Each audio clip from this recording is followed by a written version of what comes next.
In this video, I talk about how you can use procrastination to your benefit.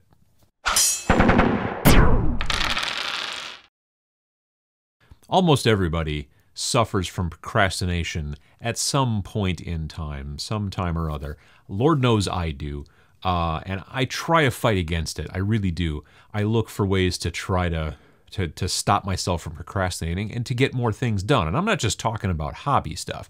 I'm talking about this video stuff. I'm talking about stuff at work. I'm talking about stuff around the house, all kinds of things. Procrastination can really obviously kill any kind of productivity that you may have, unless you can kind of figure out a way to make it work for you.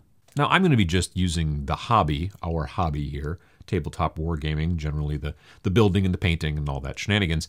I'm going to be using that as the framework for this entire video. But if you find some things in this that allow you to use it in some other portion of your life, let's say yard work or your job or whatever, well, good on you, frankly.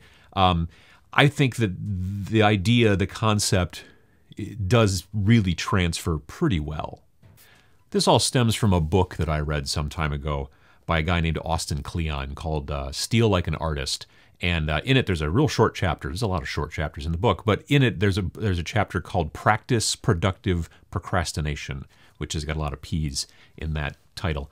But in it, at least in the earlier part of the chapter, he talks about the concept of if you're working on stuff as an artist, which that book is predominantly about, understand that if you have multiple things going at once, when you get stuck with this thing, this project just is not firing your engines, as it were. You're just not able to kind of go and be like, yeah, I'm super jazzed to do that right now. You can hop to another project. So you're still making progress at your art, or in this situation, your hobby, or in other situations, your yard work, or whatever. But if you don't want to tackle this thing right now, unless you have a very strict deadline, like you're going to take it to a contest, or you're going to, you need it for a tournament or something like that, you don't necessarily have to get the model done right away. You could jump ship a little bit and go and work on a different project. Now, some people will find that they like to go and then do something else completely, like watch TV or play video games or talk to their family or other, dumb stuff like that. And to that I say, no, I don't think you should. I think what you should do is just work on another project. If a project is causing you that much trouble, or causing you the whole concept of like, I just don't know if I can get it done, I just don't know if I have the mental wherewithal, then do something else. Go from this, Contemptor Dreadnought that you've been working on from, say, Forge World, and decide, you know what, I'm actually going to finish up my Malifaux, crew that I'm working on. And the switching gears, whether it's from just another piece within the same army to a completely different game, a completely different style, those types of things can really help you at least kind of, for lack of a better term, cleanse your mental palate so that you can be like, all right, cool, I'll be able to keep working, be able to keep doing some stuff here, but I'm not necessarily going any forward with this project. I've decided to switch gears over here. Now, the way that I normally do it is that if I'm getting stuck on a project that I'm building, I then move to another project that I'm building. If I get stuck painting on a project that I'm just having a hard time with, then I move over to another painting project. I don't normally leap between those two, from painting to building or vice versa. I generally have a tendency to stick in either paint mode or build mode for quite some time. For me, changing from I've been building and building and building and building, and you, like I said, hopping between different projects, I do that up until a point at either which time I need to paint, or for whatever reason I've just decided that all of a sudden my mindset has changed and now I really want to paint. Or, I was going to say, or I've run out of things to build, but yeah, that's probably not ever going to happen.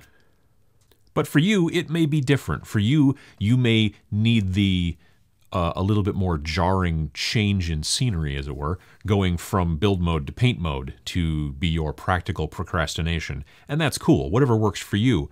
The concept really is to basically just sort of stop your brain bumping up against this thing, whether it's boredom because you've got so many Tyranids to paint, or so many Soviets to paint, or whatever, or if it's not boredom, maybe it's concern or fear to some degree. Like, I really don't want to paint this really big figure because I think I'm going to screw it all up and he costs like $120 or whatever.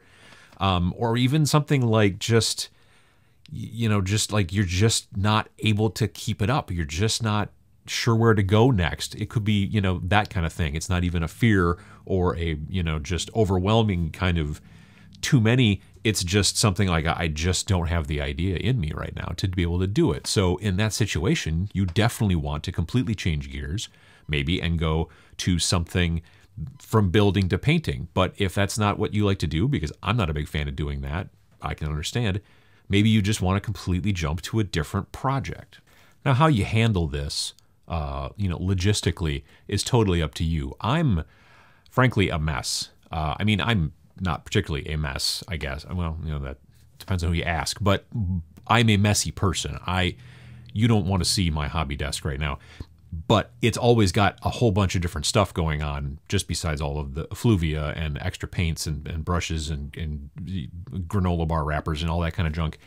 There's also 5 or 6 different projects on it at any given time. So for me, it's a very simple thing to be like, I am tired of this project, grab, and then start working on this thing instead. That's really simple, actually, for me, because of my defect where every surface that I can see, I want to cover with stuff.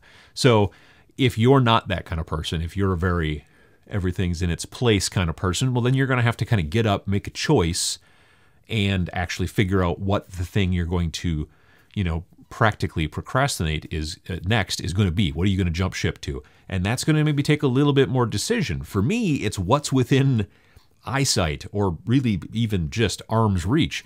For you, you may have to look at it and think about some sort of priority list. Maybe, and there are a lot of people who do this, there are a lot of people who make priority lists for the projects they're working on. They can get very, very integrated with spreadsheets and crazy stuff and whatever, and trying to figure out, well, I got to get this and then this and then this and then this, and they've got timelines and Gantt charts and all that kind of jazz. Again, not that kind of person over here, but you want to work that way, awesome, you can do that. But it may be a good idea to, unlike a normal work environment that you may have at your office, you may want to just have some weird side projects that you can just kind of latch onto at any given time when the current project is giving you fits, for lack of a better term. And if that's not working, just moving from one project that you're stuck at to another project, then I guess the best thing that you can do, and I don't suggest this, the best thing that you can do is do something around the house that actually needs doing. Do some work that a normal adult would actually do. Some yard work, or do the dishes, or anything along those lines. Switching gears completely out of working on this particular model to going out and pulling weeds will do a couple of different things. It will cleanse your palate. That mental block may hopefully slip away. But also, most likely what it will do is it will reinforce in you the concept of like, oh yeah, this sucks. This is real work. I'm out in the sun.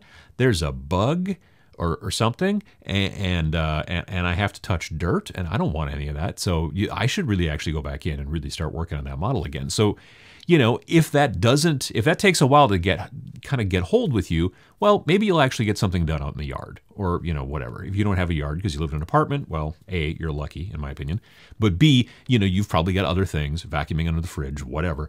You've got those types of things that you can use to get you hopefully right back into the important stuff in your life, building little tiny people and soldiers and monsters and all that kind of stuff. The getting out and doing that kind of stuff will be the type of procrastination which most people will look at and say, well, that's not actually procrastination, but those people are wrong.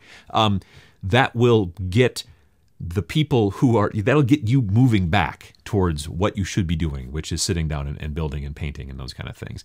And like I said, maybe you'll make some people happy by, cleaning up around the house or whatever it is that, normal people do. And that's great.